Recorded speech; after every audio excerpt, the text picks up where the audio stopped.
शान्तं कमलनयनं योगहृद्ध्यानगम्यं वन्दे विष्णुं भवभयहरं सर्वलोकैकनाथं सशङ्खचक्रं सकिरीटकुण्डलं सपीतवस्त्रं सरसीरुहेक्षणं सहारवक्षस्थलशोभिकौस्तभं नमामि विष्णुं शिरसा चतुर्भुजं वेङ्कटेशाय विद्महे श्रीपदनाथाय धीमहि तन्नः श्रीनिवासः प्रचोदयात् महादेव्यै च विद्महे विष्णुपत्न्यै धीमहि तन्नो लक्ष्मी प्रचोदयात् धरायै विद्महे सर्वसिद्ध्यै च धीमहि तन्नो धरां प्रचोदयात् भूर्भुवस्सुरलक्ष्मीर्नमस्तावने नमः राजावे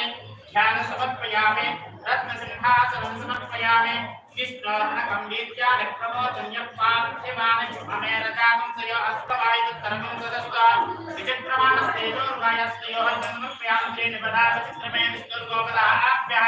ततो धर्माणि धारयन् बाधाविषयोः बाध्यं समर्पयामि बाधेर्बाधे मुतवाधिनोनार्थने शुद्धयो विप्रा अमृता ऋतज्ञाः अस्य मध्ये प्रमदामादयत्वं दत्तायासकगदेवयादैः मुखे आचमनयान् समर्पयामि श्रीमन् नारायणचरणं शरणं प्रपद्ये श्रीमते नारायणाय नमः मुखवासं समर्पयामि अपवित्रः पवित्रो वा सर्वावस्थां गतोऽपि वा यस्मरेत् पुण्डरीकाक्षं सवाक्याभ्यन्तरस्थिः उद्बोधस्तां समर्पयामि इमं वस्त्राणि पीतसा असाधे युवोरचित्रवोपमन्त्राः कः महावस्तोष्पदेशरूपाण्यं विश्वं वस्त्रद्वयं समर्पयामि साक्षात् वस्त्रां धारयामि